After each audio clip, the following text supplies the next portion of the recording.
Mas, basicamente, amanhã a gente vai preencher aquilo que eu já enviei para vocês, que são imagens de várias regiões do olho, para a gente poder denominar naquelas imagens. Quem já trouxe hoje e quiser já começar, sem problemas nenhum. A gente já vai começar mostrando essas regiões, pelo menos da primeira imagem, né? Eu peço para citar aí várias coisas.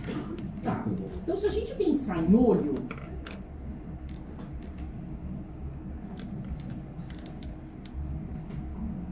o olho faz parte do sistema sensorial. Pois não. Nossa. Beleza. Achei que o Deval tinha ligado. Nem vi, desculpa.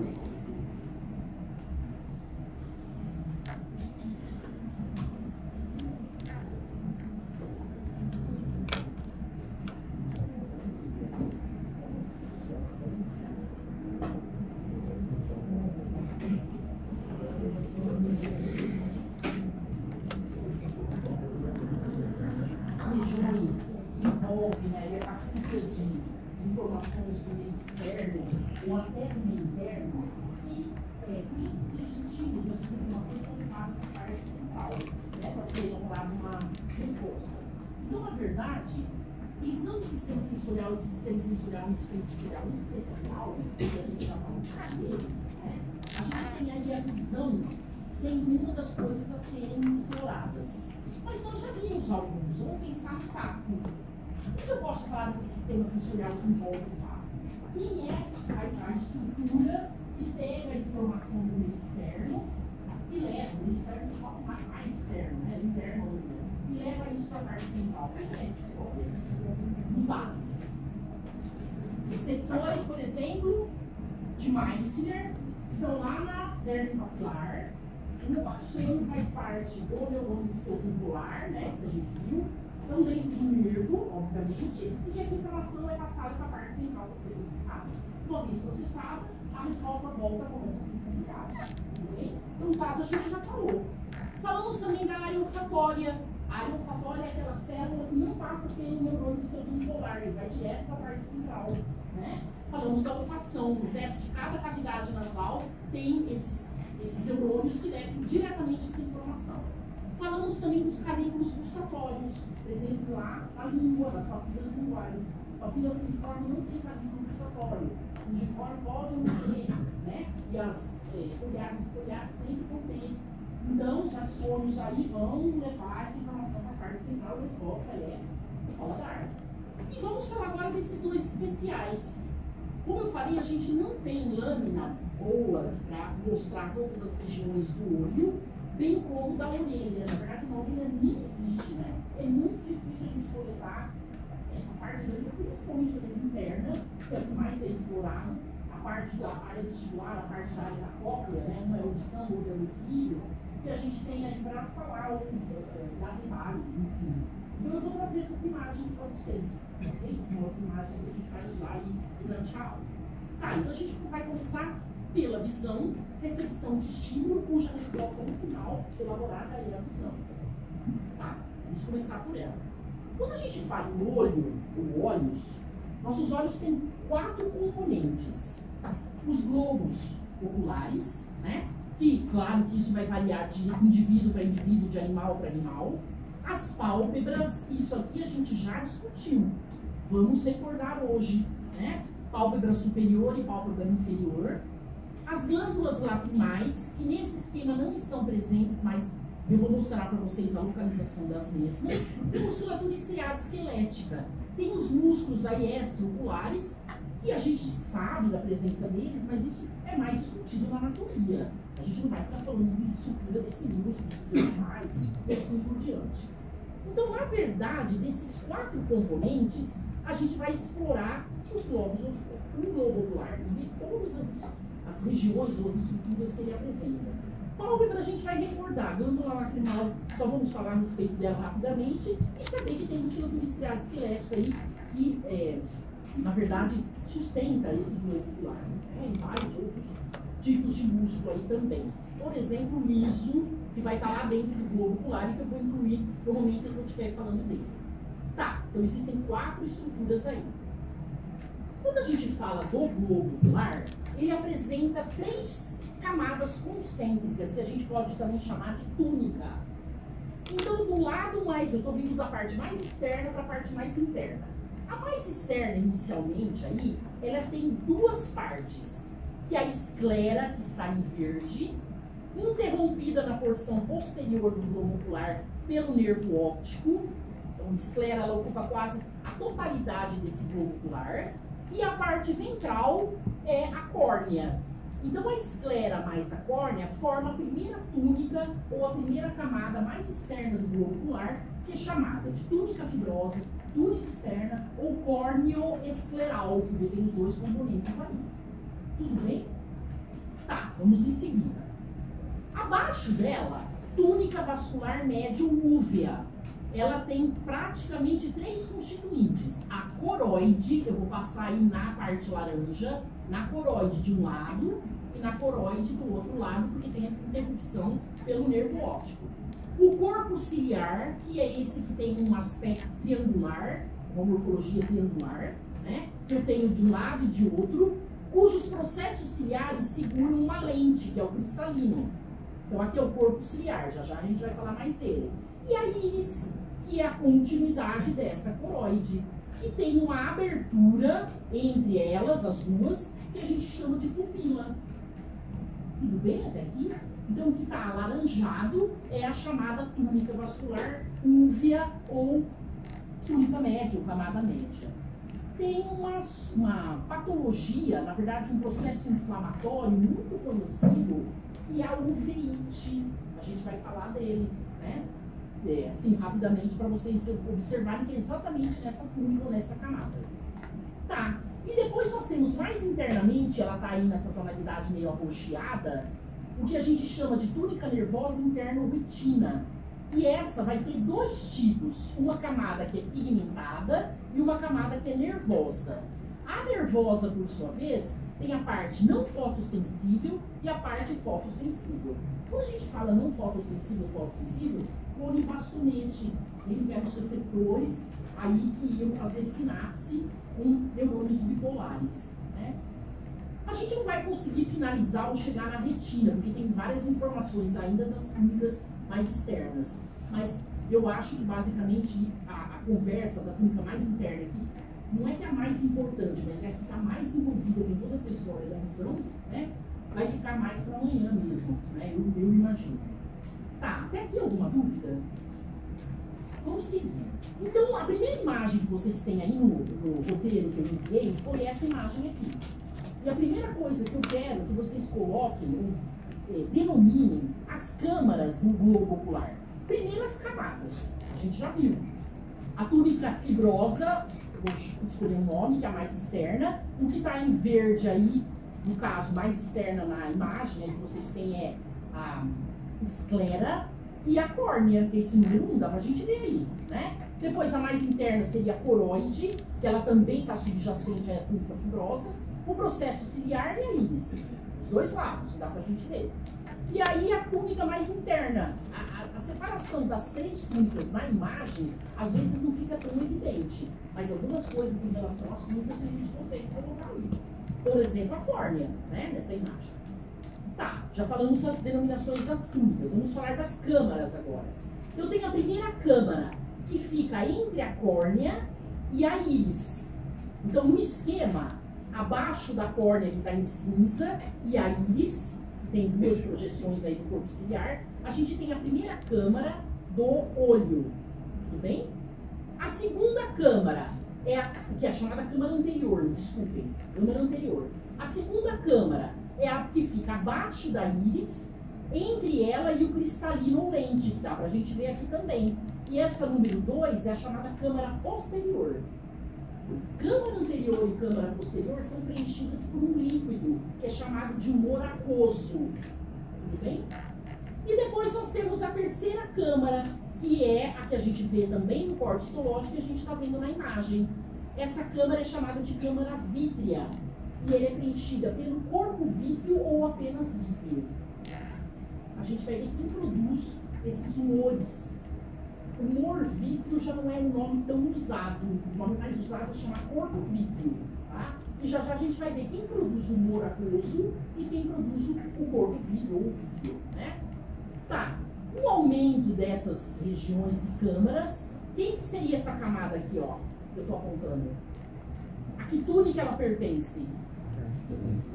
Externo-fibrosa, e ela é quem? Córnea, tudo bem? Em seguida, quem é essa que eu estou apontando aqui, ó? Externa também a túnica, e quem é ela? A esclera, ok? Isso aqui já é a coroide. Isso aqui é parte da coroide. Íris, corpo ciliar, e eu não estou vendo a continuidade da coroide, tá? O laranja aí que a gente tinha falado. Então, essa estrutura é a íris, em maior aumento, e o processo ciliar. Na verdade, o corpo ciliar, desculpe. E tem os processos ciliares, que são essas estruturas aí, saindo do corpo ciliar, que a gente vai ver detalhe. Tá, e a gente tem um pedacinho da lente, o cristalino. Tudo bem? A retina, a camada mais interna, que é a camada pigmentar, é essa que eu estou apontando, que está voltada para o corpo vítreo, mais corada. E a gente também vai ver detalhes dela depois. Então, o humor aquoso preenche a câmara anterior, abaixo da córnea, entre a córnea e a íris. A câmara posterior também é preenchida pelo humor aquoso, abaixo da íris e lente cristalino. E o corpo vítreo, especificamente, na terceira câmara ou na câmara vítreo. Alguma dúvida até aqui? Dá para vocês irem denominando já algumas coisas. Tá. Então, a câmara anterior, só para reforçar, fica entre a córnea e a íris. A câmara posterior entre a íris e a lente. E a câmara vítrea, superfície posterior da lente e retina. Então, na verdade, a retina ela fica voltada, ou ela é, na verdade, nutrida, mantida pela câmara vítrea, né? Pelo vítreo que está ali presente. Alguma dúvida até aqui? Tá. Então, nós temos o que já foi falado, o humor aquoso preenchendo a câmara anterior e a posterior, e o vítreo, antigamente o humor vítreo, preenchendo aí a câmara vítrea. Só para a gente dar detalhes aí de uma outra forma de apresentação dessas câmaras e do espaço, o que ocupa, né? Na verdade, o que preenche essas câmaras, que são esses humor aquoso e vítreo. Reparem aí que o autor desenhou a túnica fibrosa em outras cores. Isso aqui seria a esclera e a córnea. Depois viria a coroide, que ele pôs aí em vermelho. Coroide, corpo ciliar e íris. E depois a retina, que ele colocou aí em verde, que se continua aí com o nervo óptico. Na região que sai o nervo óptico, essas camadas ou essas túnicas são interrompidas. Tudo bem até aqui? Vamos seguir então. Tá, vamos falar da primeira túnica. E considerando a esclera, o que vem a ser esclera? É a parte branca dos olhos que a gente observa no globo ocular, mas que ela é contínua na parte posterior também, que a gente não enxerga, né?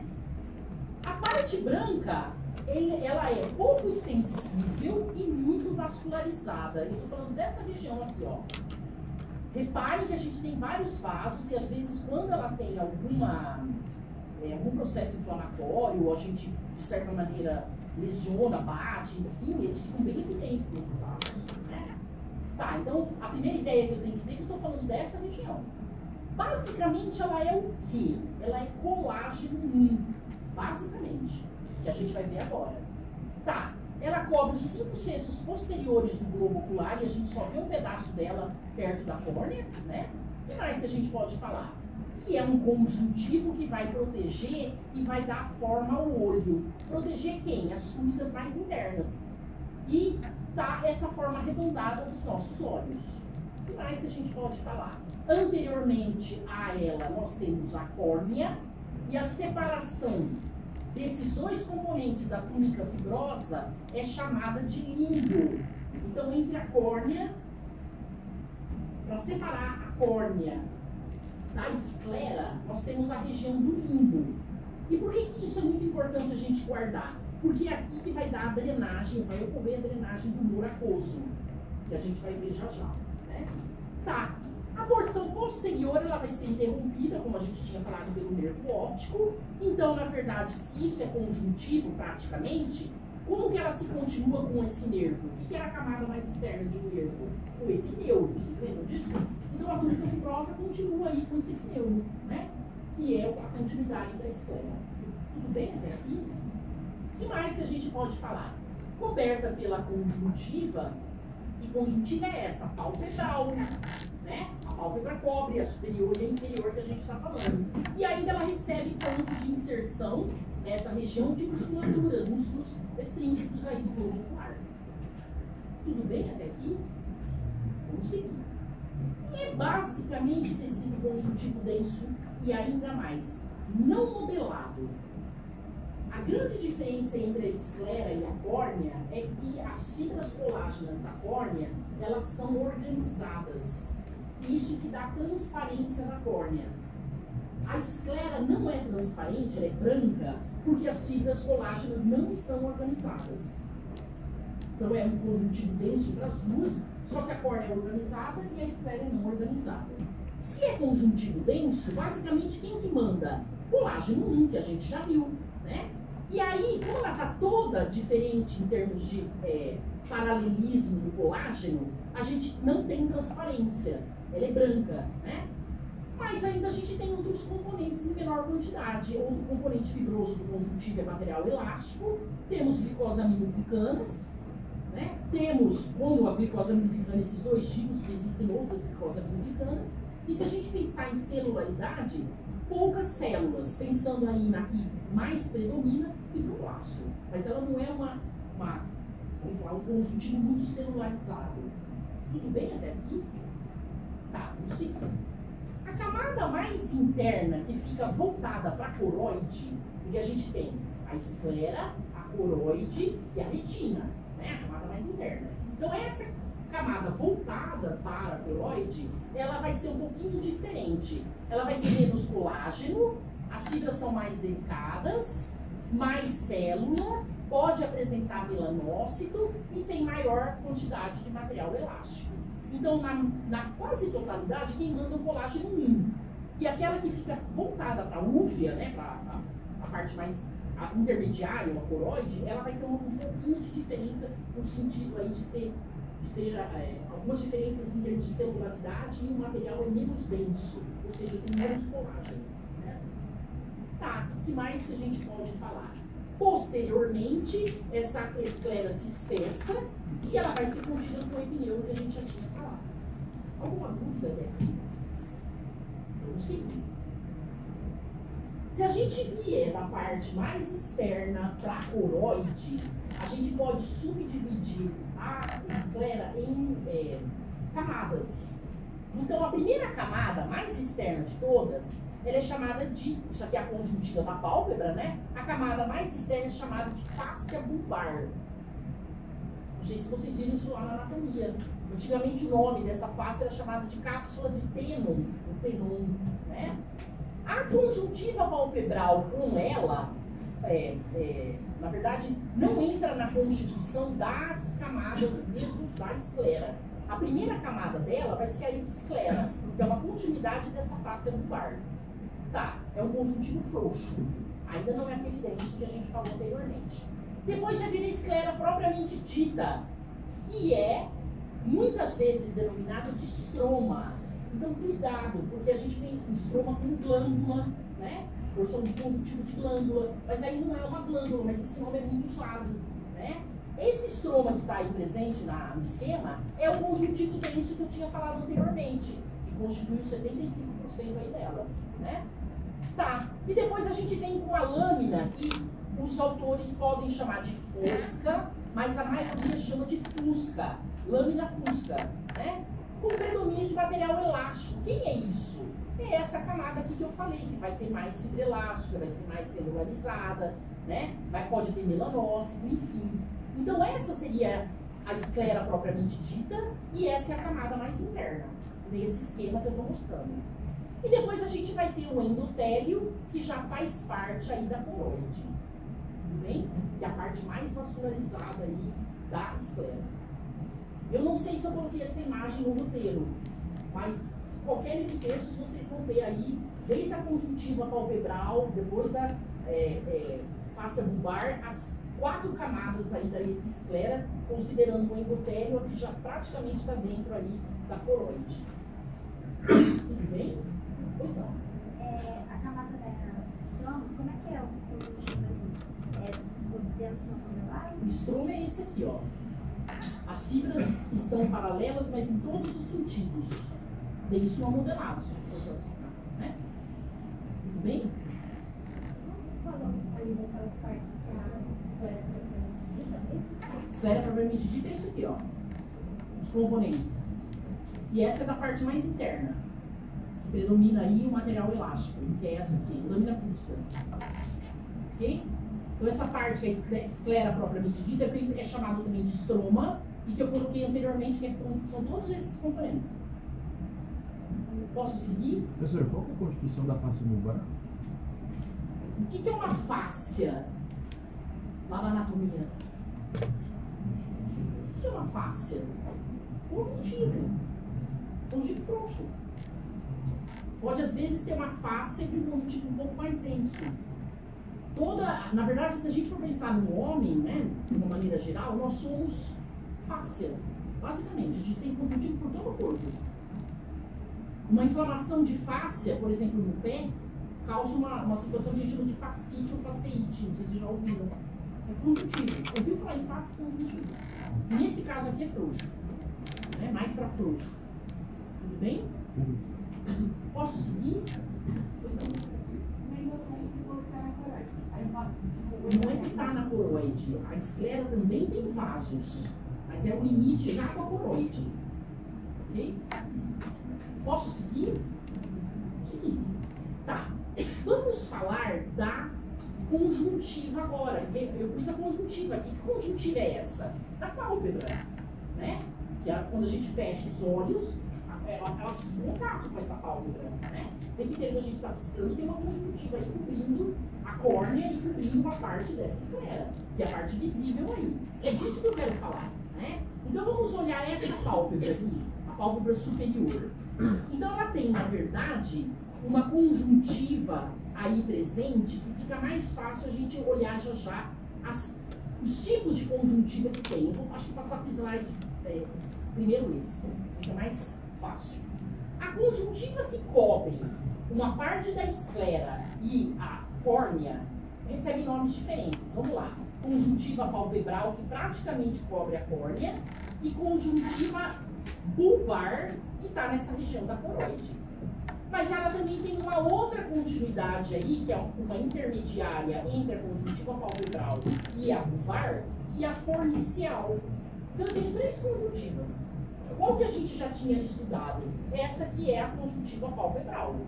Alguém lembra do epitélio que reveste essa conjuntiva? Estratificado, pavimentoso, não queratinizado, com células caliciformes. Vocês lembram dela? A lâmina própria aqui, ou na lâmina própria, vamos falar, a lâmina própria tem um nome, tarso. E nela mora uma glândula muito típica aí, a glândula tarsal. Né? Então a gente já conhecemos essa conjuntiva que a gente está falando. Ela pega um pedacinho também dessa, mas aqui fica mais em contato com a esclera, é essa conjuntiva bulbar. Então quando eu falo de conjuntiva aqui, ó, é a bulbar. Ok? Tá. Então olha lá. É uma membrana mucosa fina e transparente que se estende do limbo córneo-escleral e ela é chamada de conjuntiva bulbar. O que era o limbo córneo-escleral mesmo? O que era essa região do limbo? A região que separa a córnea da esclera. Tudo bem? Então a gente está falando dessa conjuntiva aqui. Né? Membrana mucosa. Não deixa de ser membrana mucosa. Né? Conjuntiva bulbar é contínua com a conjuntiva palpebral. Né? E entre elas a gente tem a fornicial. Então a gente tem três conjuntivas com basicamente o mesmo tipo de epitélio. Né? Olha lá, o epitélio estratificado cilíndrico da conjuntiva bulbar vai chegar na palpebral com um epitélio estratificado pavimentoso não queratinizado, mas eles são estratificados. E lá na palpebral é que tem mais célula caliciforme. Né? Abaixo desse epitélio estratificado das três conjuntivas, a gente tem lâmina própria, conjuntivo frouxo. Então vamos olhar, todas as conjuntivas são estratificadas, mas elas vão variar de um estratificado pavimentoso não queratinizado para um estratificado cilíndrico. Tudo bem? Mas todas são estratificadas. Né? Qual é o meu objetivo? Que vocês guardem detalhes disso? Meu objetivo é que vocês saibam que tem 3 conjuntivas. A gente já falou da palpebral, e essa que está mais em contato com a coroide, com a esclera, é a pubar. Tudo bem? Tá, o seguinte. Então, para essa aqui que eu já explorei, né? Quando a gente olha essa imagem, repare que a glândula tarsal ela é mais desenvolvida do que a pálpebra superior do que na pálpebra inferior. Isso a gente tinha falado também, né? E aí a gente tem como região da pálpebra membrana cutânea fora, membrana cutânea na região intermediária e membrana mucosa na região mais não, na região voltada para os olhos, né, para a córnea. A mesma coisa vale para a pálpebra inferior. Como que era essa região intermediária que o esquema não está mostrando? O que eu tenho nessa região intermediária? Aqui é o músculo orbicular. E o que mais que eu posso encontrar aí? As glândulas de Moll, lembram dela? Que é a apócrina, sudorípara apócrina, e as glândulas de Zeiss, que são sebáceas associadas aos folículos pilosos. E eles estão aí, pelo com folículo piloso, né? Vale tanto para superior quanto para inferior. Só recordando aí a pálpebra, ok? Existem aí outras glândulas nessa região. Glândulas acessórias lacrimais, né? Então a lágrima não é produzida por essas glândulas aí da pálpebra, mas sim por glândulas lacrimais e pelas glândulas acessórias, ok? Essa glândula tarsal, hoje chamada de tarsal, antigamente era chamada de glândula de Meibonius, mas a patologia dela continua dando a mesma denominação. Por exemplo, um processo inflamatório meibonite, que a gente viu na aula de pele, né? Quando a gente falou de pálpebra. Tudo bem até aqui? Tá. Uma imagem aí pra gente olhar agora em corte histológico, com detalhes do epitélio das conjuntivas, né? Que ele vai ter uma variação aí entre epitélio estratificado pavimentoso, não queratinizado, para estratificado cilíndrico. E sempre elas vão apresentar célula caliciforme aí no epitélio, né? Tá, então, número 1, vamos lá, as pálpebras, que o autor está mostrando. Vamos começar pelo 1. O 1 é a córnea, o 2 é o cristalino, o 3 é a região da conjuntiva, se a gente estiver pensando, formicial, né? A esclera segue aqui em cima, na região do limbo, entre a córnea e ela, né? A região do limbo está aqui no meio. Número 4 seria a mucosa da pálpebra inferior. Número 5, as glândulas acessórias, que ficam voltadas para aquela conjuntiva formicial, glândulas lacrimais acessórias, né? Número 6, membrana mucosa da pálpebra superior. Alguma dúvida nessas denominações que eu coloquei aí agora? E aí, um detalhe dessa região da conjuntiva está aumentado aí, né? Tudo bem? Então, número 3 aí está mostrando conjuntiva formicial, 4 e 5, conjuntiva palpebral, e número 5, glândula lacrimal, mas glândula acessória. E um detalhe aí do epitélio de revestimento dessas conjuntivas com célula caliciforme. Tudo bem? Vamos seguir. Nós temos aí a pálpebra com toda a sua, na verdade, os seus 3 constituintes que nós já aprendemos, né? De uma maneira geral aí, que nós vimos em coloração em HE, mas a gente pode reconhecer aqui perfeitamente. Isso aqui é membrana cutânea e é pele delgada e pilosa, igualzinha à pele que vocês já conhecem. Se a gente for olhar nesse esquema, é essa região, né? Depois a gente continua com uma membrana cutânea. A diferença agora dessa região de membrana cutânea é que os folículos pilosos eles são muito desenvolvidos, junto com os pelos, que formam esses pelos, os que a gente chama de cílios, né? E é nessa região aqui que a gente vai encontrar as glândulas de Zeiss e de Moll, que o esquema não está mostrando, eu acho, né? E depois a parte mais interna, a membrana mucosa, onde quem manda aí é a glândula tarsal, né? Que é uma glândula, se a gente for classificar, exócrina, simples, acinar, não ramificada, quanto à natureza química, lipídica do produto de secreção, quanto ao adenoma, acinar não, já falei, né? Lipídica e ela tem o subtítulo próprio, faltou uma classificação. Morfologia, quanto à natureza química, quanto ao mecanismo de criação do produto de secreção, holópeno, né? Todas as glândulas sebáceas são holópenas, tudo bem? Para que servia mesmo esse lipídio que ela libera? evitar a evaporação das lágrimas, da lágrima de uma maneira geral. Tudo bem? Então aí o correspondente, o músculo orbicular ficaria aí no meio, né? E a gente sabe que o piscar pode ser voluntário ou involuntário. Né? Eu tenho mais o voluntário aí na jogada, mas a gente às vezes está piscando e nem está percebendo. Né? Eu tenho aí também um controle meio involuntário da história. Olha a glândula lacrimal maior onde fica. A acessória é essa, que fica na conjuntiva facial, que a gente tinha visto anteriormente.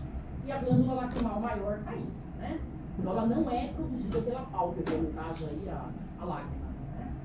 A glândula lacrimal agora em detalhe, é ela que mantém úmidas a conjuntiva e a córnea. Ela diminui o atrito quando a gente fecha os olhos ou abre os olhos no piscar, né? Em relação aí à córnea. Imagina você não ter lágrima. Uma pessoa que fica muito tempo acamada numa UTI tem que ter esse cuidado de ficar colocando colírio ou hidratando, né? Os olhos da pessoa, que muitas vezes ela não tem um piscar contínuo, né? Por conta exatamente disso, tem que diminuir e não deixar ressecar, porque senão a córnea acaba sendo danificada, né? E a secreção desse produto, ele tem uma continuidade que a gente já viu com a cavidade nasal, que é aquela história que a gente fala toda vez que a gente chora, que aumenta a quantidade de lágrima, o nariz escorre por conta dessa ligação, né? Que a gente já tinha falado anteriormente. Tá. Só para vocês terem uma ideia de como seria essa glândula lacrimal, eu não vou cobrar isso, né? Ela tem secreção predominantemente aquosa, a lágrima é praticamente água, né? Mas ela tem algumas enzimas lá dentro, como a lisozima, que ela, na verdade, fura a parede de bactéria, ação lítica na parede de algumas bactérias, e a lactoferrina, que sequestra o ferro para não deixar a bactéria aí sobreviver por muito tempo, né? Então ela tem uma proteção nesse sentido. Além da água, tem algumas enzimas aí presentes na lágrima, né?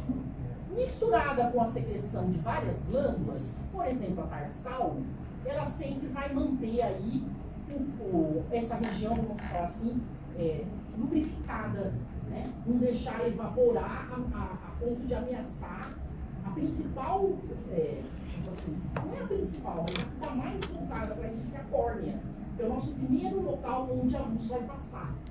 Né? Então, problemas na córnea podem ser causados por ressecamento, ou falta de hidratação, ou algum problema lacrimal, da produção aí dessa lágrima, ou também da tarsal, porque ela também ajuda a não permitir a evaporação.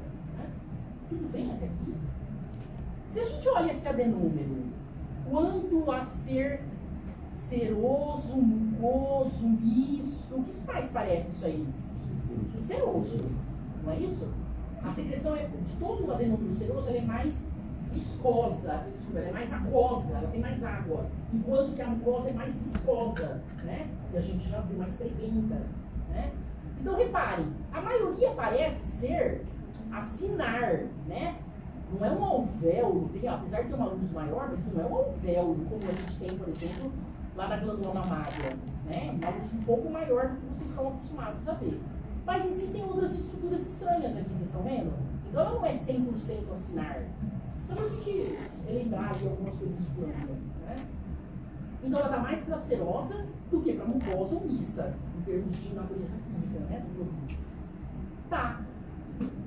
Pensando em conjuntivas que a gente acabou de ver, a palpebral, a fornicial e a vulvar, qualquer processo inflamatório que exista ali causa uma situação que a gente chama de conjuntivite. E isso é muitas vezes, quer dizer, na maioria das vezes, passado para outra pessoa, né? Então, a gente tem que ter muito cuidado com isso. Ela pode ser causada por alergias ou infecções bacterianas ou virais e ela é contagiosa. Então, a pessoa, quando tem conjuntivite, ela precisa meio que ficar isolada, né? No sentido assim, de não pegar coisa do olho e passar. A gente vai pegar um ônibus e segura lá no ferro. Às vezes a pessoa que está com conjuntivite, depois a gente põe a mão no olho. E assim vai. Por isso que a transmissão é rápida, né? Então, nesse sentido, ela é bem contagiosa. Os sintomas, quando a gente vê olhos vermelhos, a pessoa pode ter coceira, pode ter lacrimejamento, né? Pode ter secreção, formar crostas aí ao redor dos olhos, né? E o tratamento depende, se for alérgico, antistamínico, se for bacteriano, antibiótico, e assim vai, né? Então, a pessoa que tem conjuntivite, o ideal é ela procurar um oftalmologista.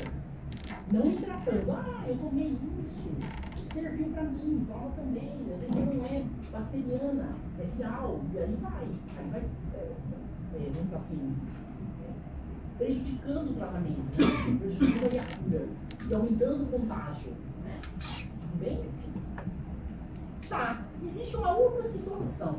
O crescimento da conjuntiva, que é vascularizada em forma triangular, em direção à córnea. E isso é chamado de pterígio. Então, se ele não estiver ameaçando a visão, nada, né? Se não está passando a luz aí na córnea, e não está ameaçando nada, às vezes a pessoa nem liga. Mas se ela crescer, que a gente chama de carne crescida, não sei se vocês já viram isso, se ela crescer a ponto de incomodar aí a passagem da luz, precisa ser retirado cirurgicamente. E já se isolou esse pterígio, né? Ele é altamente vascularizado e ele tem aí uma grande quantidade de mastócito. Então, as pessoas que estudam mastócito como linha de pesquisa, às vezes estudam como material para estudar essa célula, em termos de desgranulação, enfim, estudam o pterígio, né? Eu só estou falando que às vezes vocês já ouviram falar dele aí. Tá.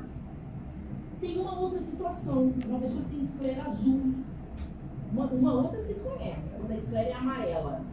O que é a situação essa? Quem vai falar já sabe? Icterícia, né? Como é conjuntivo, tem muito vaso, isso aparece. A esclera azul é normal nos bebês. Quem que elas, na verdade, mostram? Elas mostram uma região muito mais vascularizada que a coroide, né? Então, é dessa coroide que vem essa coloração, essa pigmentação, extremamente vascularizada. E ela pode refletir várias doenças sistêmicas, quando a gente olha a esclera e vê mudança de cor, né? Tá, uma delas é uma que está ligada a tecido ósseo. Lembra, o osso é praticamente colágeno 1.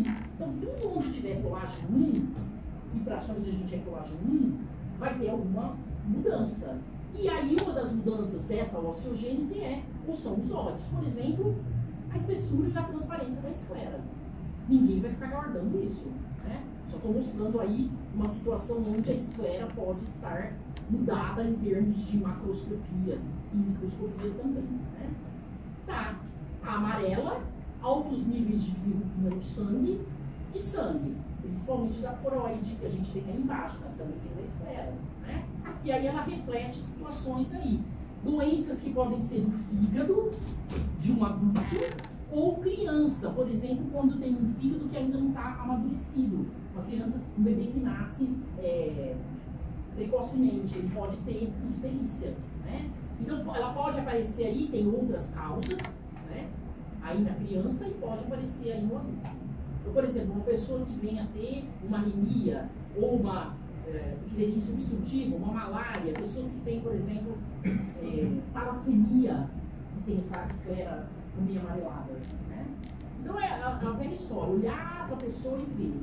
Nossa, mas está estranha essa esclera, tem uma cor diferente. O que será que ela pode ter, né? E aí suspeitar, porque a esclera, de certa maneira, revela algumas situações, né? Tá, vamos para a córnea. Pois não. Eu fiquei com esclera é a conjuntiva que a esclera, só que uma conjuntiva bular é a esclera de uma parte específica. Na verdade, é tudo conjuntivo.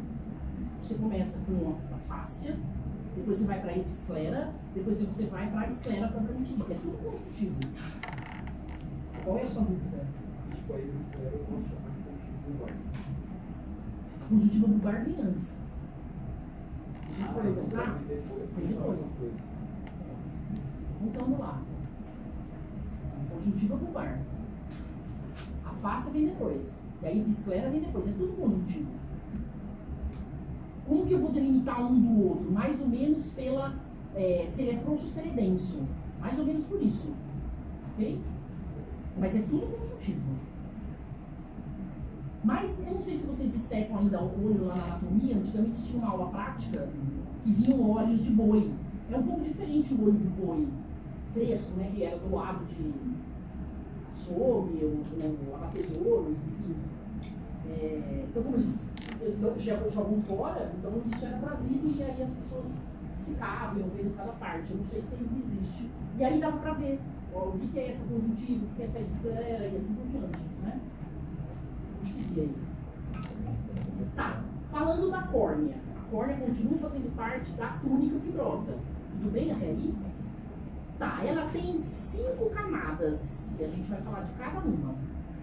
A primeira camada é chamada de epitélio anterior, ok? É um epitélio estratificado, pavimentoso, não queratinizado, em 5 a 7 camadas de células epiteliais. Ela recebe terminação nervosa livre. De onde vem essa terminação? Lá do conjuntivo. E ela é o quê? Terminação para dor. Vocês lembram disso? Ele é uma continuidade do axônio pseudovincular lá dele e que vai aí para essa região, entre as células epiteliais. Tá, então é essa primeira camada que está em roxo. Já já a gente vai olhar a morfologia no corte histológico dela, que nós não temos, né? Tá. Segunda camada é a lâmina basal ou membrana basal desse epitélio. Membrana basal não tem célula. Lembram disso?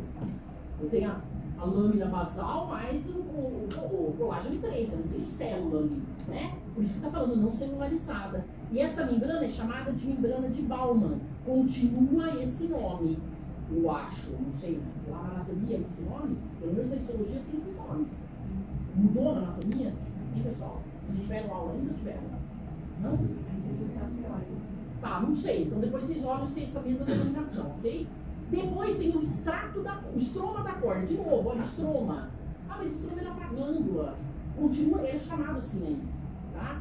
E aí a gente tem o colágeno, mas olha lá, é um colágeno que muda a direção, mas é organizado. Ele vai cruzando, não é bagunçado como a esclera, e ele vai cruzando o paralelismo, mas de maneira organizada. Então, paralelos de um lado, depois cruzam com paralelos de outro, de maneira organizada, não é tudo bagunçado.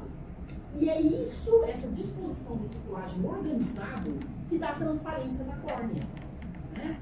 E aí está sempre falado, existe aí esse paralelismo aí, mas tudo cruzando em ângulo reto, e é um grande responsável pela transparência. Nós temos os fibroblastos nesse conjuntivo, que são chamados de queratócitos.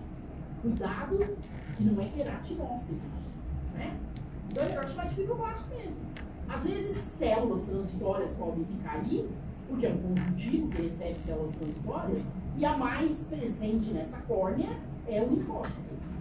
E nós temos aí glicosamiloglicanas também, né? E o tipo aí, claro, tem tipos específicos, mas a gente não precisa decorar, ok?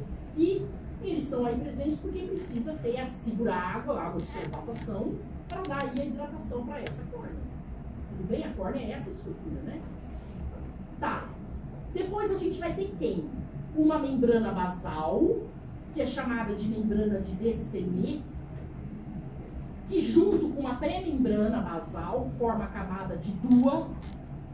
E de quem é essa membrana basal? Do epitélio que fica abaixo, o último, aí presente da córnea, a última camada, que é chamada de endotélio corneal, ou epitélio posterior, que está em contato com o humor aquoso lá da câmara anterior que a gente viu. Não é a câmara anterior que preenche, é preenchida por humor aquoso, cuja córnea fica em contato com ele, né? A gente fala, a câmara anterior fica abaixo da córnea, e aí, entre a íris e a córnea, é disso que eu estou falando. Voltado para essa região, a gente tem esse epitélio, que é endotélio corneal. Por quê? Qual será que é a forma desse epitélio? A forma da célula? O que ele chama de endotélio? Porque nos remete ao que pensar em endotélio? A forma pavimentosa. É um epitélio simples pavimentoso, na verdade, aí, que ele recebe esse nome. Então, repare que tem uns nomes que a gente usa para outras coisas que aparecem aí, né? Então, a membrana de Descemet é a lâmina basal, a membrana basal desse epitélio simples pavimentoso, que está em contato com o humor aquoso. E qual a grande importância desse epitélio? Ele vai participar do bombeamento de água e eletrólitos para a parte mais externa da córnea, porque ela fica voltada para o humor aquoso. E o resto que está antes dela, como é que recebe isso? Difusão E é ela que vai, essas células epiteliais que vão fazer essa mudança, ou esse bombeamento de água, essa difusão para as outras células, para as camadas mais superiores, né? Ou mais externas. Então, repare, eu tenho 5 camadas.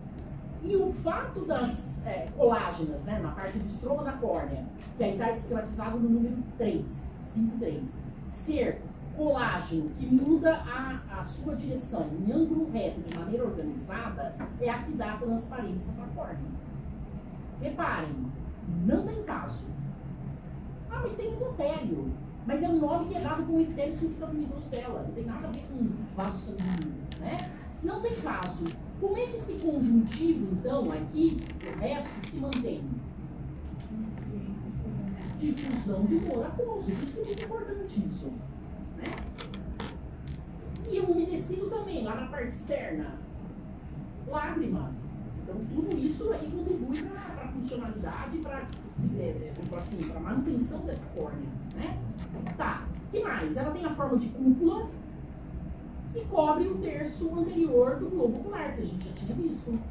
Então, por que a córnea é transparente e a esclera não? Por causa dessa direção do colágeno. Mas, basicamente, a estrutura que manda aí, que é o colágeno, basicamente é igual. Dá para entender isso? Né? É colágeno que vai mudar. Agora, o que vai mudar é que a esclera tem aquelas camadas, episclera, o estroma propriamente dito, que a gente viu anteriormente. Aqui não. Aqui eu tenho o epitélio, a lâmina própria, a lâmina basal, o colágeno, né, o estroma, depois uma outra membrana basal, depois um outro epitélio. Né? Então a gente tem aí a diferença nas camadas que formam a córnea da esclera. Bem?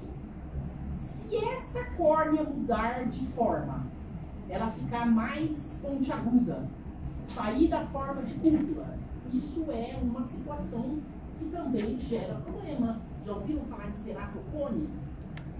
Por que o ceratocone aparece? Ele é hereditário. Porque tem mudança nesse direcionamento de fibras colágenas. A gente vai falar dele já já. Uma das coisas que se faz para tentar bloquear essa mudança nesse direcionamento é o crosslink, que é o tratamento padrão para quem tem ceratocone, que geralmente ele aparece em indivíduos jovens. Quando a gente tem ceratocone, vai ser descoberto mais idade, não causa tanto problema, porque já se adaptou àquilo. Mas o jovem pode mudar isso, e aí o final disso pode vir um transplante de córnea, né? Por causa da mudança desses colágenos. A gente vai discutir isso já já. Então essa forma de cúpula é super importante. Aí, manter essa forma. E quem mantém são os colágenos, as fibras colágenas do tipo 1, que vão se intercruzando camadas em ângulo reto. Ok? Tá, vamos seguir. Isso é a imagem, se a gente tivesse um corte histológico de córnea, essa seria a imagem da córnea. Que eu acho que tem no roteiro, eu não me lembro. Tá? Então vamos lá olhar. Esse é o epitélio estratificado pavimentoso não queratinizado. Ele vai maior aumento aí. Bem? Depois, isso aqui é a parte mais externa. Voltada aí para onde tem a lágrima. Né? A gente está vindo da parte mais externa para a mais interna. Depois vem a região da membrana basal, que é chamada de membrana de Baumann. Essa membrana basal, lâmina basal, ela é o epitélio estratificado. Depois vem o estroma da córnea. É esse estroma aqui que é fundamental no sentido do paralelismo organizado do colágeno 1. Mas lembra que ele não tem só colágeno 1. Ele tem glicosaminas glicanas, né, para segurar água de solvatação, enfim. Ele é chamado de estroma corneano, né? Continua aí o estroma, até que a gente chega num epitélio simples pavimentoso. E entre o estroma corneano da córnea e o epitélio, a gente tem uma outra membrana basal, que é a membrana de Descemet. Tem autores que dividem essa membrana em duas. A pré-membrana basal, que é perto do epitélio, e a perto do estroma. E aí eles chamam isso de membrana de Dua. Não vamos simplificar a vida, né? Esquece aí, a membrana de Descemet ponto final. Eu estou só falando porque às vezes vocês veem essa separação aí, né? Da membrana de Descemet. Alguma dúvida? Como que a gente faz? Não faz, tem que decorar, não tem jeito. Né? Como que eu posso dar para vocês decorarem? Como? Decorar, pelo epitélio certificado, primeira membrana, e assim por diante. Né? Tá. Esse símbolo para ele faz parte da forma? Presta atenção. Ele não é um endotélio de vaso. Ele é chamado de endotélio corneano, ou da córnea, porque ele é um endotélio simples pavimetoso. Não tem nada a ver com o vaso sanguíneo. E ele faz parte da córnea. A córnea tem 5 camadas. O epitélio, a membrana basal, o estroma, a membrana basal e o outro epitélio. Okay? Cuidado com esse endotélio aí, que não é de vaso sanguíneo. E daí essa última membrana, dessa é do Esse epitélio simples pavimetoso é da córnea. Sim. Daí, tipo, essa membrana de Baumann é a basal do epitélio. A membrana de Baumann é a basal do epitélio estratificada. Isso. A de DCM é a membrana basal do epitélio simples pavimetoso. Ok? Quem que eu teria aqui, ó, nessa região? Abaixo desse epitélio aí? O humor aquoso. Pode falar, Vitor. O endotélio da esclera seria de vaso de Baumann? A esclera não tem endotélio. Ah, aquela última camada, tá? Ele está voltado para coroide. Aquele é de vaso. Basicamente. Basicamente. Mas aí continua sendo esclera ou é coroide? Então, ele fala, no espaço voltado para coroide, a gente tem um endotélio, que ora é do vaso da esclera, ora é do vaso da coroide. Entendeu? Então lá é meio bagunçado. O que é bem didático é esse aqui. A gente sabe que esse epitélio simples, que é chamado de endotélio, era córnea. Lá é meio complicado. Ok? Posso seguir? Vamos seguir. Tá, olha o ceratocone. A córnea, ela tem essa forma de cúpula. E quando a córnea ela fica pontiaguda, né, mudou essa mudança, a condição que a gente chama isso é ceratocone. Né? Então, na verdade, eu posso ter um olho com esse tipo de problema, ou geralmente são os dois. Um mais, uma ceratocone com uma maior proteção e outro menos. Então, o que o oftalmologista faz? Ele opta para, vamos falar assim, fazer o crosslink inicialmente no mais doente. E depois ele vê se o outro vai continuar progredindo para essa mudança no paralelismo do colágeno do estroma e da córnea. Né? Se essa progressão continuar, ele vai fazer o crosslink deles, né? Dos dois. Se essa progressão continuar, eu acho que talvez o próximo passo é o transplante mesmo. Então a primeira tentativa é o crosslink. Okay? Aí tem várias coisas que é falado aí, ó. O que a pessoa vai sentir? Uma visão desfocada, dupla, né? Às vezes ela já tem a miopia, o astigmatismo, ela desenvolve por conta disso. A gente vai falar o que vem a ser isso. Fotossensibilidade, às vezes muita luz atrapalha, né, o indivíduo. Ele começa a ter algumas coisas que ele fala, vamos falar para ver o que é. E de repente ele nem vê a mudança na forma da córnea, que tem a ver com a córnea, né? Nos casos mais graves, pode ter uma cicatriz aí.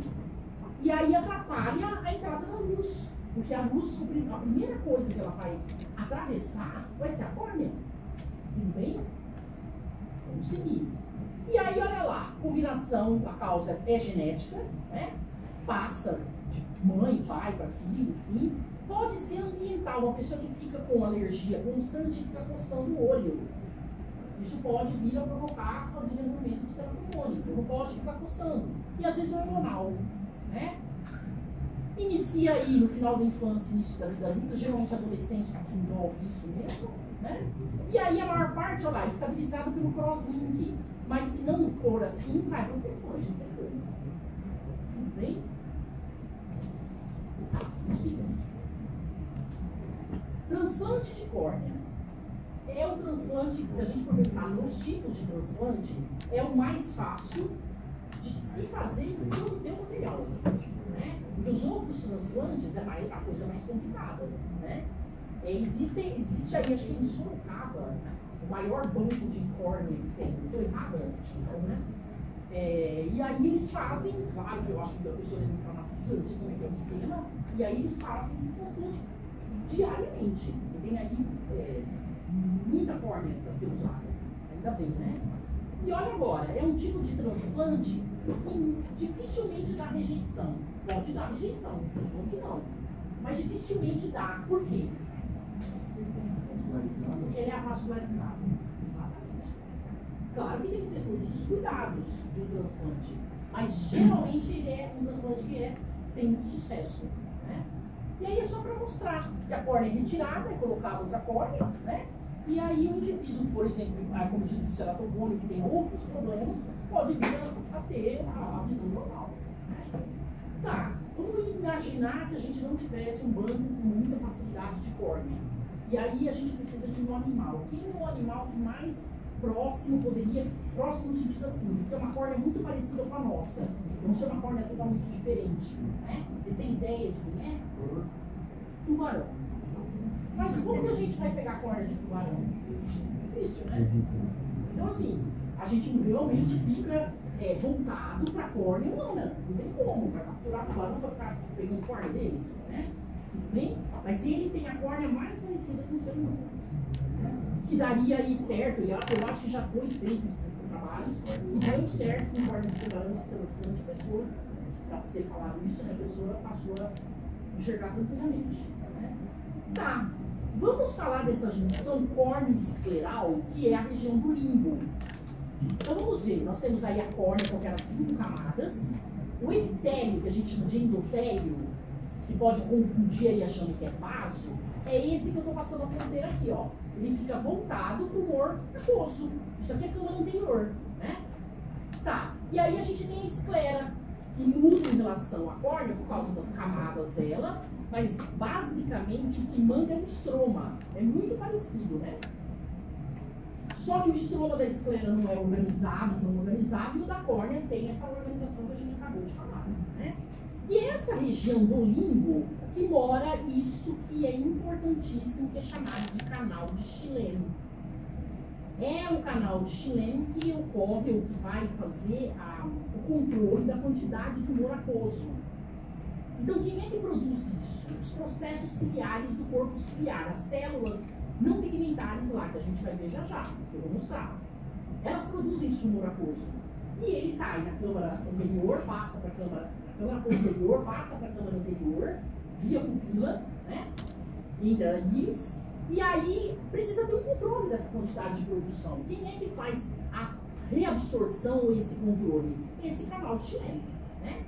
Então, essa zona de transição entre esclera e córnea é altamente vascularizada, isso aí é rumo venoso, né? E faz a drenagem aí do humor aquoso. Muito importante. Tá. Ele sai da câmara posterior e vai para a câmara anterior. Vamos olhar aqui, ó. O processo ciliar, e tudo isso é o corpo ciliar, que a gente vai ver. Faz parte da coroide. A íris também faz parte da coroide, né? São as células que estão aqui nesse processo ciliar, eu tenho 2 tipos. A célula pigmentada e a não pigmentada. A célula não pigmentada é a que produz esse humor aquoso. Ele cai nessa câmara, que é a câmara posterior. A câmara posterior é entre a íris, né, e a lente. Então ele cai nessa câmara posterior, passa pela pupila, que é a abertura entre a íris, vai para a câmara anterior e depois é drenado nesse canal. O canal é veia, não venoso. Ok? Tá. Mais que a gente pode falar aí. A falta de drenagem causa um problema muito grave, glaucoma. Nós temos 2 tipos de glaucoma que eu vou mostrar aí para vocês. E o fato de eu não conseguir fazer a drenagem vai aumentando a quantidade de humor aquoso. Isso gera uma pressão, hipertensão ocular, e isso leva a cegueira. Muitas pessoas têm cegueira ou chegam a ficar dessa maneira por conta do glaucoma. Né? Tá, só para a gente ver aí como seria a histologia, a região do limbo que teria então o canal de Schlem, né? A gente tem aí, se está falando em esclera, isso aqui seria a esclera, e aqui seria a córnea, com todas as suas camadas. Né? E é nessa região de transição, então, que tem essa drenagem do humor aquoso. Então, o autor está mostrando aí, ele é produzido pelos processos ciliares do corpo coroide, processo ciliar que forma, ele é parte do corpo ciliar, vamos falar assim. Essa região aqui é o corpo ciliar. Que tem o processo ciliar que o autor desenhou meio aí pequenininho, mas as células que estão aqui que produzem esse humor aquoso. Ele cai na câmara anterior, passa para a câmara posterior, cai na câmara posterior, passa para a câmara anterior e é drenado por esse canal de Schlem. Dá para entender isso? Bem tranquilo, né? Então a córnea, ela é hidratada, ela é mantida, toda a sua funcionalidade por causa do humor aquoso. E também do outro lado, por causa da lágrima. Né? Lembre que esse tecido, esse estroma corneano não é vascularizado. Né? Tá, vamos falar do glaucoma, que aumenta a pressão intraocular. Primeiro, é uma doença ocular que está relacionada com o aumento da pressão aí, e tudo é em função dessa não drenagem do humor aquoso. Claro que pode. Não fui eu que fechei, estava aberto. Os pacientes podem apresentar como sintomas dor de cabeça, dor ocular, mal-estar, náusea, vômito. Então qualquer coisa assim pode, principalmente a dor no... Difícil a gente sentir dor ocular, né? Então assim, tem que procurar um médico ou fazer constantemente aí, periodicamente, idas ao oftalmo, mesmo que não tenha problema, para ver se tem algum problema chegando aí, né? E o glaucoma é um deles. E aí vamos ver, nós temos o glaucoma de dois tipos, já vou por aí. Depois a gente vai falar. Glaucoma em ângulo, glaucoma agudo em ângulo aberto. O que é isso? Isso é o mais comum, que é esse primeiro. Né? Aí o humor aquoso não é drenado, que ele está falando de reduz a absorção. Várias coisas são depositadas aí dentro desse humor aquoso. E aí a pessoa tem essa situação. Eu não vou cobrar isso, tá? A outra, que é a menos comum, olha o desenho embaixo. A íris, ela impede que o humor aquoso saia da câmara posterior e vá à câmara anterior. Então a íris acaba obstruindo a saída. Esse é o chamado glaucoma agudo em ângulo fechado. Então é assim, pensa, o glaucoma é não drenar o humor aquoso. Ou porque a íris está impedindo, ou porque aumentou a quantidade, não tem a drenagem, e aí vai causar um monte de problema em termos de pressão intraocular. Né? Tá, e esse aumento da pressão nos dois casos vai resultar em danos do nervo óptico, e isso causa cegueira por conta desse aumento. Então é muito importante saber do canal chinês, saber do humor aquoso, quem produz, a importância desse humor aquoso, porque se ele não for drenado, ele causa um problema. Tudo bem? Tá. Estamos passando agora para a túnica média vascular ou úvea, que uma das patologias mais comuns dessa túnica é a uveíte. Né? Tá. Ela é constituída pela coroide, vamos ver o laranja e o vermelho, pela coroide, que está em contato basicamente com a esclera, olha lá, lado a lado dela, dos dois lados. Interrompida também na saída do nervo óptico, a coroide. Depois nós temos uma expansão em forma triangular da coroide, que forma o corpo ciliar. É esse corpo ciliar que tem os processos ciliares. E é a célula não pigmentar desse processo ciliar produz o humor aquoso, que a gente vai ver já já. E depois uma outra expansão da coroide, continuando, faz parte da túnica vascular, mas é uma continuidade da coroide, é a íris. A gente tem dos dois lados. E aí o espaço entre uma parte da íris e uma outra é a pupila. Na verdade, a nossa pupila é um buraco. Ok? Que a gente vai ver aí. Tá, vamos seguir. Falando em coroide, eu estou falando só dessa parte posterior colada à esclera. Eu não estou falando do corpo ciliar e não estou falando da íris. Um conjuntivo frouxo ricamente vascularizado, e a gente tem a imagem dela aí embaixo. Cobre os 3/3 posteriores da esclera, exatamente, mais na região posterior.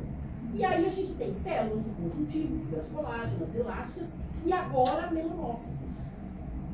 Lembra que a esclera podia ter aquela parte mais interna do melanócito? Eu falei anteriormente. A esclera tinha uma parte mais externa, mais fibrosa, menos celularizada, com menos material elástico. Depois uma parte mais interna, voltada para a coroide, com mais celularizado, mais fibrelástica e melanócito. Aqui é uma continuidade, está colada aí na coroide, né? A esclera com a coroide. E ela tem melanócito.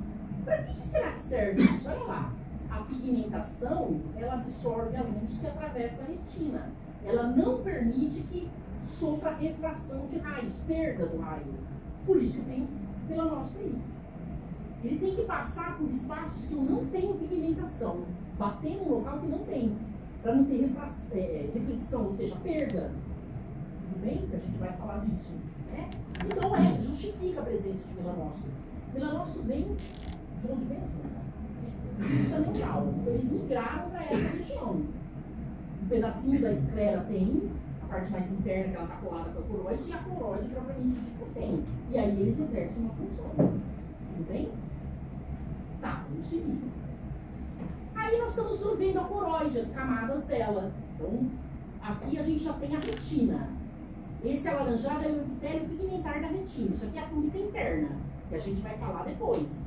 A gente está falando dessa que está em vermelho no esquema. A que está em azul é a esclera.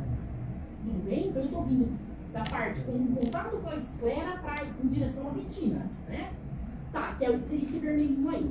Então a camada logo abaixo da esclera, que é esse azulzinho aqui, a esclera, logo embaixo, na comunicação aí, a gente tem uma região que a gente chama de lâmina supracoroidal. Já começa a coroide aí. E a camada mais interna, a camada voltada para a retina, que é essa que está, o que tem as células pigmentais aí da retina, que a gente vai ver, é chamada de lâmina coriocapilar. Essa é a camada mais rica em vasos. Então, na verdade, a túnica média, ela é vascularizada, mas a região mais rica ainda é a que está voltada para a retina. Então, é só pensar no sanduíche. Né? Aqui está voltado para a esclera, é vascularizada, tem melanócito, aquelas coisas. E aqui não é, e a voltada para a retina é muito mais do que a outra, né, em termos de vascularização. E elas têm nomes. A voltada para a esclera, lâmina supracoroidal, a voltada para a retina, lâmina coriocapilar. Só para lembrar aí da vascularização. Né? Tá. Só essas duas camadas dessa faixa em vermelho aí. A importância da coroide. Nutrição da retina. E ela é separada desse epitélio pigmentar da retina por uma outra membrana, a membrana hialina de Bruch, que é essa que está em verde, que o autor está mostrando aí. Tonalidade verde, acinzentada, enfim. E ela, por sua vez, se divide em duas, olha lá. A mais externa tem contato com a lâmina coriocapilar, porque ela está voltada com ela, e a mais interna com o epitélio pigmentar ou pigmentado na retina. É muito nome. Já perceberam, né? Muito nome. Então vamos lá. A coroide tem duas camadas, mas a camada interna também tem duas camadas aí em contato. No caso, a camada mais interna com a membrana de Bruch, e a parte mais interna da membrana de Bruch está em contato com o epitélio pigmentar da retina. O que a gente faz? Não tem jeito. Né? São essas denominações. Eu não costumo cobrar isso. Ok? Não tem nem sentido a gente ficar cobrando o nome de cada parte, mas pelo menos esclera, coroide, corpo suíço, vocês têm que saber. Né? A córnea com as 5 camadas, vocês têm que saber. As camadas da esclera, vocês têm que saber. Mas esses detalhes a mais aqui é meio complicado, né? Ficar decorando tudo isso. Quem for para a área de oftalmo, obrigatoriamente tem que saber. Tem como não fugir da histologia, né? Ok? Tá, vamos falar do corpo ciliar. O que é o corpo ciliar mesmo? Lembra que vinha a coroide e aí ele formava um triângulo, uma expansão em forma triangular. Eu vou botar para vocês lembrarem. E essa estrutura triangular aqui que eu estou mostrando. De um lado e de outro, estou falando dela agora. Esse corpo ciliar contém os processos ciliares, que eu já tinha falado anteriormente. E um processo ciliar está aí sendo mostrado. Né? Tá. Então ele fica na parte do meio do trato veal. E quem é o trato veal? Coroide, corpo ciliar e íris. Dá para entender o que eu estou falando? Ele fica no meio da totalidade aí, né? Do trato veal. Se estende, olha agora, da ora serrata até a raiz da íris. Outro nome para guardar. A gente vai ver essa ora serrata já em detalhe. O espessamento da coroide, que forma essa região triangular, é o corpo ciliar. E vamos ver quais são as superfícies que ele tem contato, esse corpo ciliar. Então, o primeiro contato com a esclera, não é? Porque ele não está colado aí com a esclera. Ele tem contato com a esclera aqui, ó, que a gente está vendo. Depois ele vai ter contato com a câmara vítrea. E também vai ter contato com a câmara posterior. Ele não tem 3 contatos. Dá para entender isso? Vocês querem que eu volte no esquema? E pessoal? Vamos voltar aqui que dá pra ver. Esse triângulo, ele tem contato com a esclera que está em verde, ele tem contato com o vítreo, câmara posterior, e tem contato com a câmara, desculpa, com a câmara vítrea e contato com a câmara posterior, que é essa que fica entre a íris e o cristalino que está em azul. Ele é um triângulo que tem 3 faces, né? Que é o que está sendo falado aí. Tá, vamos continuar. Ele é um conjuntivo frouxo, ricamente vascularizado, é a coroide, continua ela, mesma história, né? Tem fibras elásticas, lembra que a coroide tem melanócito para impedir a perda da luz. Mas olha agora, ele é revestido por 2 tipos de camadas epiteliais. Uma que tem pigmento e a outra que não tem pigmento. Então, na verdade, se a gente fosse pensar, esse epitélio é bistratificado, né? A camada voltada para o conjuntivo é a que é pigmentada e que tem melanina.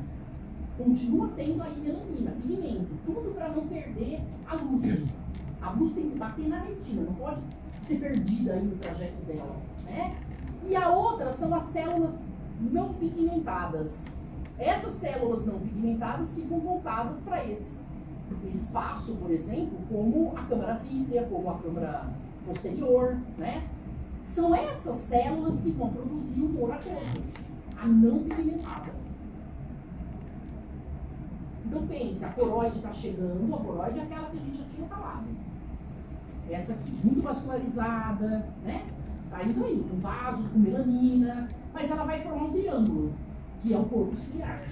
O corpo ciliar continua mantendo essa mesma estrutura, mas o epitélio vai mudar, olha lá. O epitélio muda, né, nesse sentido. Quem é o epitélio aí dela? Duas células, 2 camadas aí. A pigmentada e a não pigmentada. Tudo bem? A gente vai seguir, vocês vão ver depois a continuidade disso com a retina, né? Tem a hora cerrada aí. Vamos olhar esse esquema. Pois não. Esse trato vial é a mesma coisa que está na própria crânio? O trato véu é coroide.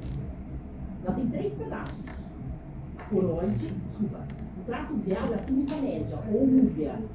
Ela tem 3 partes. A coroide, o corpo ciliar e a íris. Ok? Tá, vamos olhar o esquema. Esse que está aqui, essa região triangular que a gente está vendo, é o que eu estou falando do corpo ciliar, né? Ele tem musculatura, que a gente vai discutir agora, que músculos que moram aí. Ele tem o conjuntivo que está no roxo, e ele tem, aonde eu estou circulando nos processos ciliares, esse epitélio que eu acabei de falar, estratificado. Então essa camada aí que está revestindo esses processos, né, essas projeções, qual é a camada que fica voltada para o estroma, o roxo? O pigmentado ou não pigmentado? O pigmentado. E a camada que fica voltada para uma câmara vítrea ou para a câmara posterior? O não pigmentado. Tudo bem? Então a gente tem que lembrar que tem 2 epitélios aí, né? E o corpo vítreo, então, tem o epitélio pigmentado e não pigmentado das células, o conjuntivo propriamente dito supervascularizado, né? E músculo aí na região. Vamos ver agora essa musculatura. Por que ele é importante? Porque a acomodação visual da lente depende desse músculo. Então a lente ora está esticada, ora está mais relaxada, e assim vai. Isso aí depende desses músculos do corpo ciliar, né? E aí vamos ver. Eu tenho uma musculatura longitudinal também chamada de meridional. Olha agora. Ela prende o corpo ciliar à esclera. Então seria essa primeira musculatura aqui colada, né? Perto da esclera. Tudo bem? Depois nós temos, olha lá, dilata ou comprime o retículo trabecular, que é da íris, o canal de Schlemm. Se eu comprimir isso aqui, eu não tenho drenagem do humor aquoso. Então tem essa musculatura aí a ver também com a drenagem, né? Tá, esse é o primeiro músculo. Depois nós temos o músculo radial. Ele estabelece a adesão entre o músculo longitudinal, que está em contato com a esclera, e o músculo circular, que está voltado para o estroma, né? Então, o terceiro, são 3 músculos. Ok. O terceiro músculo voltado para o estroma é esse músculo circular, que ele relaxa as fibras da zônula que prendem o cristalino ao processo ciliar e, consequentemente, muda a convexidade do cristalino, a forma dele. Quanto menor ou maior, a gente tem mudanças no que a gente enxerga, né? Na acomodação visual. Então, aumenta a convexidade, focaliza distância curta. Diminui a convexidade, achata mais o cristalino, favorece a distância longa. Isso aí, miopia, hipermetropia, tem tudo a ver com isso. Não é essa convexidade da lente. E quem mantém isso são essas fibras que são controladas por essa musculatura mais interna, que a gente vai ver quando falar de cristalino, enfim. Eu só estou falando dessa estrutura agora. Se eu for falar tudo junto, fica complicado. Então vamos olhar no corpo. O corpo ele tem, então, vamos voltar para a parte mais externa, um epitélio pigmentar e não pigmentar. Tá claro isso para vocês? O não pigmentar fica voltado para as câmaras, o pigmentar para o conjuntivo. Tudo bem aí? Tá. O que está em roxo é o conjuntivo, supervascularizado, né? Faz parte do trato médio, a úvea. E aí a gente tem tecido muscular. Ninguém me perguntou que tipo de músculo é esse. Cardíaco não é, óbvio. Mas é estriado esquelético? O que vocês acham? Eu controlo voluntariamente isso? Claro que não. Ele só pode ser o quê? Liso. E aí o liso eu tenho dois tipos, vocês lembram? O unitário, que era quem mesmo? O intestino. E não tinha o multiunitário? É esse aí, um maior exemplo. Onde eu não tenho junção comunicante. Eles não funcionam como uma estrutura única. Cada um vai desempenhar uma função, que está sendo mostrado aí. Parte autônoma, simpática e parasimpática que muda, né? Porque se não é controle somático, não é controle interno, só pode ser da parte autônoma. Midríase, miose, tem tudo a ver, né? Isso aí já é íris, para aumentar ou diminuir ali a abertura da pupila. Tudo bem? Tá. Eu tenho que guardar que um é longitudinal, que o outro é radial, que o outro é circular. Não, vocês têm que guardar que tem 3 músculos que controlam a história aí. Que o que é mais externo, ele tem a ver com toda a funcionalidade da esclera, do canal de Schnell, né? Que não pode obstruir essa região, não pode interferir a saída do moragoso, né? O médio tem a ver com associar os dois músculos que ficam antes dele e depois dele.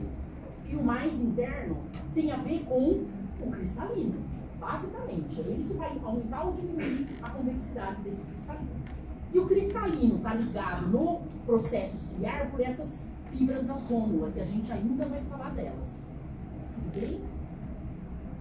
Pois não. E o tecido epitélio, seria dois epitélio? O epitélio do corpo ciliar? O processo ciliar? O que é? Isso, esse aí mesmo. Seria tipo um ensinando o outro. O epitélio tem 2 camadas. Sim, 2 camadas de células. Se a gente fosse classificar com o número de camadas, estratificado. Não é? Ele tem mais de uma. Então a gente não diria estratificado. O mais externo não tem pigmento, o mais interno tem pigmento e tem melanina. Toda essa melanina que está aí presente sempre é para não perder a luz. Ok? Não, é um epitélio só. Aqui, ó, um epitélio só. Ok? Um fica voltado para uma camada voltada para o estroma é a pigmentar.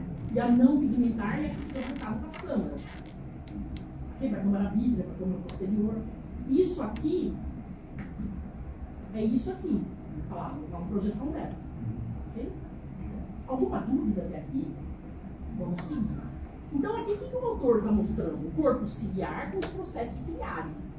Né? Só para a gente mostrar aí uma região, olha lá, a córnea, a íris e o corpo ciliar está aqui com os processos ciliares. Se a gente for olhar detalhe desse processo ciliar, o que ele vai ter? O que vai ter nessa região? Lá fora, um epitélio não pigmentar, depois, lá fora vai ter uma camada desse epitélio não pigmentar, uma camada pigmentada, o conjuntivo, tudo bem? E a musculatura, aqui está mostrando aqueles músculos. Quem é o primeiro músculo que está voltado para essa região? É aquele que tem a ver com o cristalino. E lá a gente falou circular, não precisa guardar circular. Depois veio o segundo músculo. Quem que seria o segundo? O radial. E depois quem que está em contato com a esclera? Porque aqui vai ser esclera já. Aquele que é conjuntival. São 3 músculos que tem aí. Okay? Então está mostrando essa região, que tem a musculatura, que é exatamente isso aqui que a gente estava falando. Né? Isso aqui é corte histológico. Por que fica tudo preto aí, né? Porque a camada pigmentar chama muito atenção em relação a que não tem pigmento, fica voltado para a câmera. Né? Mas tem 2 camadas aí. Okay? Tá, isso aqui é a íris. Continuidade é a íris aí, que ela vem caminhando. Se ela é uma continuidade, o que eu vou ter aqui em cima? Na íris. É uma continuidade da coroide. O que eu tenho aqui no meio? Se é uma continuidade da coroide? Conjuntivo. Será que aqui em cima eu tenho um epitélio e aqui embaixo um outro epitélio? Como é que é essa história? E aí a gente tem, olha a córnea, pedaço da esclera. Como que eu chamo essa câmara aqui? Que câmara é essa? Posterior. Posterior ou anterior? Quem é? Posterior. Hein? E agora? Quem é a câmara anterior e câmara posterior aqui? Isso aqui é a córnea. Olha a córnea. Isso aqui é o meio externo. Esse é o epitélio estratificado pavimetoso não queratinizado. A córnea tá, a gente está olhando para baixo, né? Isso aqui é a câmara anterior. Isso aqui é a posterior. Cuidado na hora que a gente vai interpretar as coisas, porque a gente acha que a córnea está aqui, mas como que é íris? Como que é isso? Na verdade, ele está invertido, de cabeça para baixo, né? Tudo bem? Então aqui é fora, olha o epitélio como é muito mais chamativo que aquele epitélio estratificado, e isso é a câmara anterior, né? Tudo bem? E a íris está aí. Reparem na íris, sem a gente ver ela. Tem uma parte que parece que é pigmentada, que é a parte voltada para a câmara posterior. E uma que não é. Vocês conseguem ver que não tem aí nada? Não tem uma linha preta. E tem um conjuntivo lá dentro, que é continuidade do conjuntivo do corpo ciliar, porque faz parte da úvea. A gente vai falar da íris já. Mas eu já estou chamando a atenção para vocês. Será que aquele epitélio que tem as 2 camadas continua nessa região aqui, ó, voltada para a câmara posterior? Se ela é uma continuidade do processo, do corpo ciliar e do processo ciliar, né? Que a gente estava vindo com o epitélio aí, lembra? Tudo bem? Tá, vamos lá. Processos ciliares. Em número, no ser humano, aproximadamente 75 projeções em forma de cristo-dedo, onde cada projeção, olha lá, tem 2 camadas no epitélio, a mais externa é não pigmentada, a mais interna é pigmentada, apoiada num conjuntivo ricamente vascularizado, frouxo, e tem capilar fenestrado. Para que será que tem capilar fenestrado aí? Alguma coisa vai facilitar a troca, né? Porque um capilar contínuo faria mais ou menos barreira, um capilar sinusoide, passagem de muita coisa, mas aí é capilar fenestrado, então ele está facilitando a passagem de coisas, né? Aí presença. Então a gente fala assim, lembra de capilar fenestrado que ele está sempre associado à glândula endócrina. Falei isso para vocês, mas aí ele também está presente. Então não é só em glândula endócrina, né? Tá, vamos lá.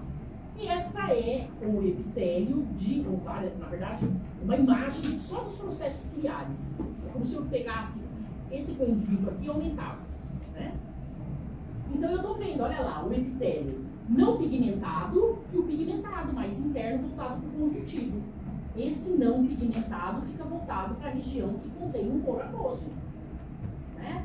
E ele está mostrando lá os 2, camada externa não pigmentada e interna pigmentada. E vaso sanguíneo do conjuntivo.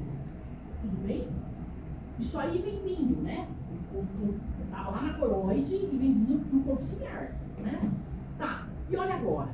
A secreção do humor aquoso acontece aí, nas células não pigmentadas. Participação da barreira hemato-aquosa. Existe aí a barreira hematocular. O epitélio faz parte disso.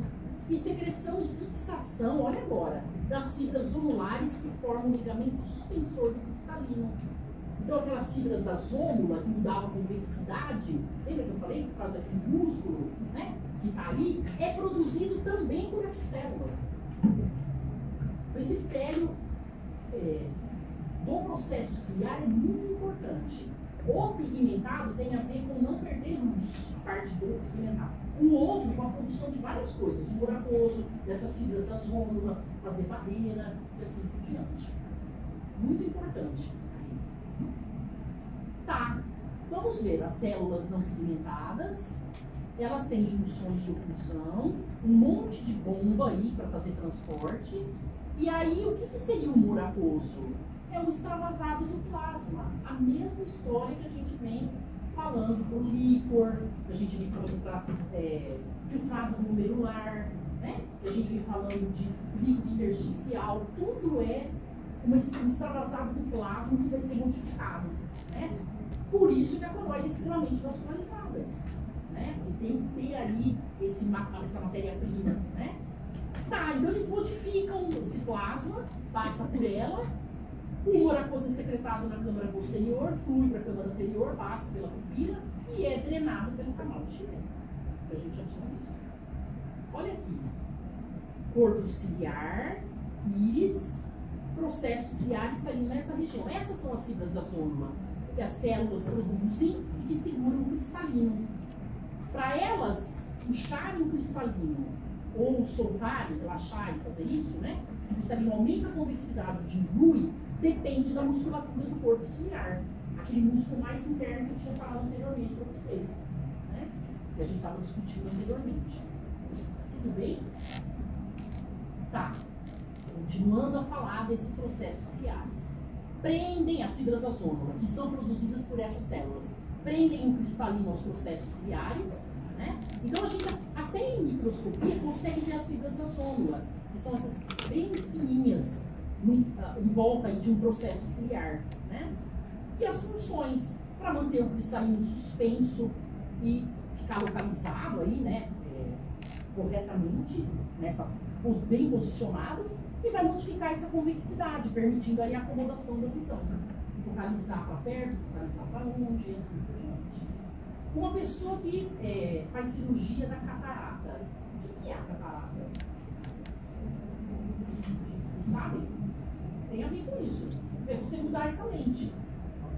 A pessoa passa a não ter essa acomodação mais, vai envelhecendo, não que só velho que tem esse tipo de problema, mas geralmente é mais idoso.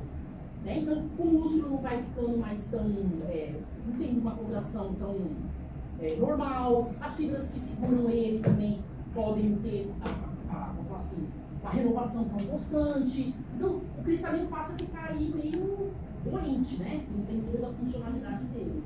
Então, a cirurgia da catarata é substituir essa lente por outra. Tudo bem? E a gente vai falar isso mais no final da aula, acho que no meio, né? Vamos falar da íris, só um pouquinho dela. Ela é a parte anterior do trato veal. O trato é coroide, corpo ciliar, os processos ciliares e íris. Né? Ela é a parte anterior. A parte colorida do olho. Né? Aí que a gente fala, olho marrom, olho castanho, olho negro, olho azul, olho verde. E ela é uma forma de disco entre uma íris e outra, tem um disco lá no meio, que é um buraco que a gente chama de pupila. Né? Que ele está mostrando aí. Então é exatamente essa região que eu estou mostrando entre a íris aqui, que é a pupila. Ok? Tá, vamos seguir. Para que serve esse buraco, esse espaço entre a íris? Para permitir a passagem da luz. Né? E aí, à medida que ela passa, ora a pupila está mais dilatada, ora a pupila está mais brias e miose, né? A abertura maior, a abertura menor. Quem que controla isso? O que vocês acham? Os músculos lá do corpo ciliar. Ok? Se ele contrai, ele vai puxar, né? Essa íris, que a gente tinha falado anteriormente. Tudo bem até aqui? Tá, vamos olhar. Lembra que eu falei para vocês? Olha lá, eu tenho uma parte da íris que vem continuando com o processo ciliar que tem cor. E uma outra parte que não tinha cor. Você lembra? Lembra que eu falei isso para vocês? É exatamente essa que eu estou mostrando no corte e agora a gente vai ver no esquema. Aquele epitélio pigmentar e não pigmentar segue onde ele tinha aquela linha escura, né? E a outra parte que fica voltada para a câmara anterior, não é para a câmara posterior, não tem epitélio. Olha isso. A gente tem um conjuntivo. Não tem epitélio aí. E os melanócitos que estão aí é que vai dar cor para os nossos olhos, dependendo da quantidade de pigmentação, mais pigmento a tendência a ser o olho mais escuro e menos pigmento a tendência a ser o olho mais claro, né? Então, o que eu quero que fique claro é que o que a gente vê, né, a pupila que a gente olha, que tem nos desenhos às vezes, que é isso que está sendo mostrado no esquema, é uma região de conjuntivo sem epitélio, exposta. Né? Que é isso que ele está falando. A superfície anterior da íris é descontínua e tem fibroblasto melanócito, não tem epitélio aí. Mas a posterior, que está voltada para a câmara posterior, ela é contínua com o corpo ciliar, processo ciliar, e tem uma grande concentração de células pigmentadas. Posso seguir? Tá, vamos ver a íris aí. Além do músculo lá do corpo ciliar que ajuda, ela também vai ter uma continuidade aí de músculo. Não é só o corpo ciliar puxando, cristalino, que a íris também muda, mas ela também tem músculo. E tem dois tipos de músculo, olha lá, ativados pela parte autonômica. Músculo liso, e agora aqui tem uma dúvida, por isso eu pus essa interrogação. Tem gente que acredita que esse, que é o dilatador, não seja um músculo liso verdadeiro, e sim células miofiliais. Mas tem outros autores que afirmam que não, que é músculo liso verdadeiro. Então, a gente fica com ponto de interrogação aí. Por isso que eu coloquei essa coisa. Tá, dois tipos de musculatura. Uma que vai estar, vamos falar assim, controlada pela parte parasimpática, e quando entra uma luz muito forte aí, o que ele vai fazer? Contrair. Então ele diminui o espaço onde a luz passa. Quando eu coloco, estou falando errado, a luz fraca dilata, a luz forte contrai. Isso mesmo, falando certo. Tudo bem? Então é o que a gente chama de midríase e miose, né? Em termos aí de pupila, dilatação de pupila. E são essas duas musculaturas que fazem isso. O corpo ciliar também ajuda nisso? Também ajuda. Vamos olhar para esse olho aqui, ó. Quem é isso aqui, ó, que eu estou passando a ponteira? Isso aqui é o cristalino. Isso aqui é a íris, que é uma continuidade da coroide, do trato médio. Quem é isso aqui? A túnica fibrosa, externa. É a esclera, que a gente pode ter aí também um pedaço da córnea. Isso aqui é córnea já. Tudo bem? Isso aqui é a região de transição entre a córnea e a região do limbo, mais ou menos. Ficaria aí. Córnea e esclera, né? O processo ciliar estaria aí com a continuidade da íris. Reparem que esse epitélio, que é aquele que tinha duas camadas, um pigmentado e o outro, não continua. Mas ele é mais pigmentado ainda, a ponto de praticamente a gente não vê aquelas células não pigmentadas. Praticamente a gente vê só pigmento.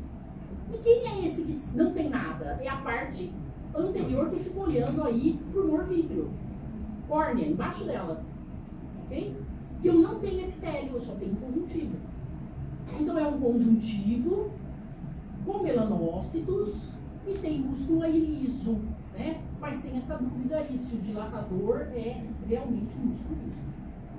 Ok? Parte autônoma que controla. Aquele músculo do corpo ciliar, parte autônoma também que controla. Né? Tá, vamos olhar as cores. Então, o que faz o indivíduo ter um olho mais escuro e um olho mais claro? Dependendo aí da quantidade de melanina. A gente tem dois tipos de cor de melanina. A feomelanina, que é vermelha, e a eumelanina, que vai numa tonalidade amarelada até marrom muito escuro negro. E o balanço disso é que dá a cor, né, de uma maneira geral. Da pele, dos olhos, do cabelo e assim por diante. Tá, então aí tem as diferentes cores, e quando a gente chega nesse aqui é o olho do albino. Qual era o problema no albino? Ele não tem a tirosinase, ele tem o melanócito, a célula pigmentada, mas não tem a tirosinase. Então não tem como ter pigmento ali, né? Não tem a formação aí da melanina no final. Isso que a gente vê vermelho é tudo vaso. Ele não tem o pigmento para cobrir isso que a gente está vendo. E por que a pupila é vermelha? Porque na verdade a gente está vendo lá o fundo do olho, é um buraco. Né? Que a gente vai ver mais para frente. Esse é o olho do albino. Tá. Quando a gente olha a nossa íris, isso que eu estou mostrando é aquela parte que não tem o epitélio. Que ela é só conjuntivo com as células, os fibroblastos e os melanócitos. Então essa parte aí toda desenhada é a porção mais anterior da íris, a que fica voltada para o humor vítreo. câmara anterior, abaixo da córnea. Né? Isso aqui é tão pessoal, tão próprio de cada indivíduo, que hoje em dia, nos lugares mais, assim, primeiro mundo, eles não fazem mais impressão digital, carteira de RG e essas coisas. É a íris que mostra, né?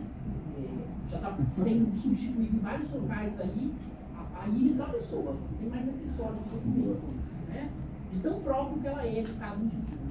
A biometria da íris. Tem gente que estuda ideologia, fala um monte de coisa da íris, enfim. Eu não sei até que ponto isso é real, não trata doenças, enfim. Existe uma situação, isso homem, mulher, animais, que é a heterocromia. Quando a gente tem um olho, às vezes um olho com uma cor, às vezes outro com outra, às vezes metade do olho com uma cor e outra metade com outra. É exatamente essa situação aí. É uma anomalia genética, que os olhos têm cores distintas, né? Ela pode ser uma heterocromia total, cada olho de uma cor, ou parcial, né? Raro em humano essa situação aqui. Mas um olho de cada cor às vezes é mais comum, né? Então isso aí é anomalia genética também. Para o gato, quem tem gato aqui, quem tem um olho de uma cor, geralmente o gato é branco e geralmente ele é surdo. Não sei se vocês sabem disso. Tem a ver também com essa história aí, né? Tá, só uma situação para vocês olharem. Vamos parar por aqui. O próximo passo é o cristalino, eu vou falar da lente. Não tem nada a ver com as túnicas aí, nem a externa, nem a média. É uma lente que fica aí suspensa pelas fibras azuis do fio, que é produzida pelo corpo ciliar, pelos processos ciliares, né? E a gente vai falar dela depois. Então amanhã eu peço, por favor, das duas turmas, vocês tragam aquele roteiro.